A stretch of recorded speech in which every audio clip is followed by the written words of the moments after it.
आज हम एक बहुत ही छोटी लेकिन बेहद ताकतवर कहानी की बात करेंगे। एक ऐसी कहानी जो दुख और बदलाव के बारे में है। एक गीत की कहानी जिसने एक आत्मा को आजाद कर दिया। और इस पूरी कहानी के दिल में बस एक ही नाम है, एक ऐसा नाम जो फुसफुसाहटों में जिंदा था, एलारा। तो चलिए इस नाम के पीछे छिपी कहानी को जानते हैं। तो कहानी का पहला हिस्सा हमें एक ऐसी जगह ले जाता है जहां सब कुछ ठहरा हुआ है, बिल्कुल अकेला। एक ऐसी हालत जो पता नहीं कितने सालों से वैसी की वैसी ही थी, बिना किसी बदलाव के। और ये ठहराव कहाँ था? एक बिल्कुल सूने खेत में। सोचिए, एक ऐसी जगह जहां दूर दूर तक कोई नहीं, बस एक गहरा सूनापन। और यही माहौल हमारी कहानी का मंच तैयार करता है। और उस गहरे सूनेपन के ठीक बीच में खड़ा था हमारी कहानी का केंद्र, एक बहुत पुराना विलो का पेड़।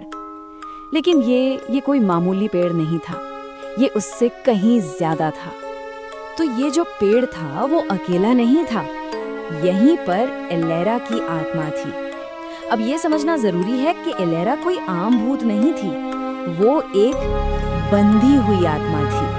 मतलब उसका अस्तित्व, उसका वजूद उसके गहरे दुख के बोझ तले उसी पेड़ से बंध गया था। एक तरह से वो इंतजार में कैद थी। जरा सोचिए, ये बात कितनी गहरी है कि उस पेड़ की जड़ों को पानी नहीं बल्कि एलारा का दुख सींच रहा था। उसका दर्द ही उस विलो पेड़ की ताकत बन गया था, और शायद इसीलिए वो पेड़ इतना बड़ा और इतना उदास दिखता था। लेकिन फिर कहानी में एक मोड़ आता है। कुछ ऐसा होता है जो इस सदियों पुराने सन्नाटे और ठहराव को तोड़ने वाला था। और वो मोड़ क्या था? कोई बहुत बड़ी घटना नहीं, बस एक रात एक मुसाफिर उस पेड़ के नीचे आकर अपनी बांसुरी बजाने लगा।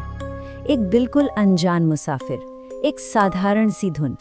पर यही छोटी सी बात एक ऐसे बदलाव की शुरुआत थी जिसके बारे में कोई सोच भी नहीं सकता था। और जानते हैं सबसे हैरान करने वाली बात क्या थी? ये बदलाव कितनी तेजी से हुआ। जो चीज सालों से, सदियों से नहीं बदली थी, वो सिर्फ एक रात में बदल गई। रात को धुन बजी और सुबह होते होते सब कुछ अलग था। तो चलिए अब कहानी के उस पल पर चलते हैं, उस सबसे जरूरी लम्हे पर जब दुख ने आजादी का रूप ले लिया। इस बदलाव को महसूस कीजिए। पहले क्या था? दुख का एक बंधन, और बाद में आत्मा की आजादी। पहले था एक अंतहीन इंतजार, और अब एक बिल्कुल नई शुरुआत। और वो नाम एलारा, जो सिर्फ दबी आवाज में फुसफुसाया जाता था, अब वो एक गुनगुनाता हुआ गीत बन चुका था। और एलारा की इस आजादी का सबूत वो पेड़ खुद बन गया। वही पेड़ जो दुख से पला बढ़ा था, अब उस पर चांदी के खूबसूरत फूल खिल उठे थे। ये फूल मानो उसकी आजादी का जश्न मना रहे हों। वाकई एक बेहद खूबसूरत बदलाव। पर रुकिए, कहानी अभी खत्म नहीं हुई है, क्योंकि उस एक रात ने जो किया, उसने पीछे एक ऐसी विरासत छोड़ दी जो तो अगर पूरी कहानी को 3 हिस्सों में देखें तो वो कुछ इस तरह है। पहला, एक आत्मा जो दुख में जकड़ी हुई थी। दूसरा, एक धुन जो उसे आजादी का रास्ता दिखाती है। और तीसरा, वो पेड़ जो अब खुद आजादी की एक जीती जागती निशानी बन चुका है।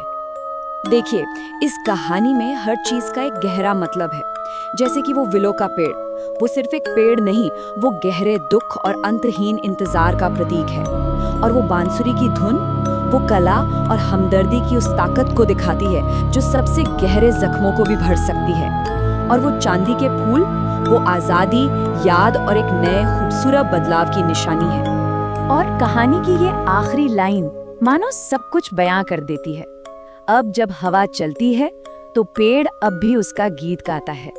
मतलब एलारा भले ही चली गई हो, लेकिन उसकी कहानी, उसकी याद उस पेड़ के जरिए उस हवा के गीत में हमेशा जिंदा रहेगी। जो कभी दुख था, अब वो एक अमर गीत बन चुका है। ये कहानी वाकई सोचने पर मजबूर करती है ना?